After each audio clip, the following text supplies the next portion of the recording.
बहुत समय पहले की बात है। एक छोटे से गांव में एक प्यारी और मासूम लड़की रहती थी जिसका नाम राधा था। राधा अपनी मासूमियत और मधुर स्वभाव के लिए पूरे गांव में जानी जाती थी। उसके माता पिता उसे बहुत प्यार करते थे और उसका भविष्य संवारने के लिए कड़ी मेहनत करते थे। गांव के लोग पुराने रीति रिवाजों और अंधविश्वासों थे। एक बार गांव में एक भयंकर बीमारी फैल गई जिससे गांव के कई लोग बीमार पड़ गए।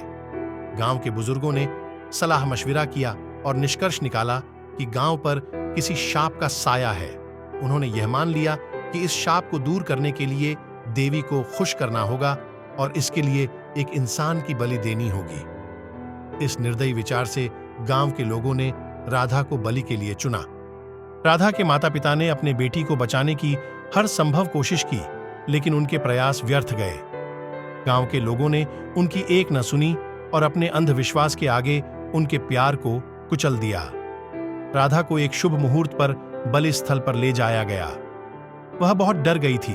उसकी आंखों में आंसू थे, लेकिन उसने कोई विरोध नहीं किया। उसे समझ नहीं आ रहा था कि उसके साथ ऐसा क्यों हो रहा है। उसकी मासूमियत और निर्दोषता ने सभी के दिल को छू लिया, लेकिन अंधविश्वास ने उनकी आंखें और दिल बंद कर दिए थे। राधा की बलि दे दी गई।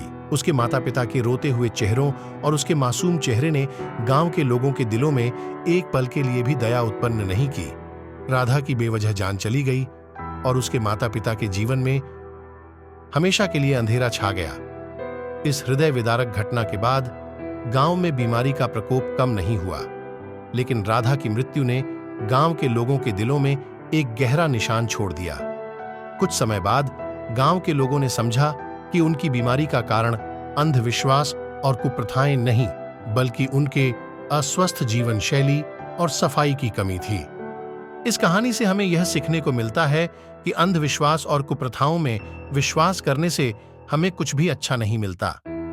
हमें तर्कसंगत विचारों और वैज्ञानिक दृष्टिकोण से समस्याओं का समाधान ढूंढना चाहिए, न कि निर्दोष लोगों की बलि देकर।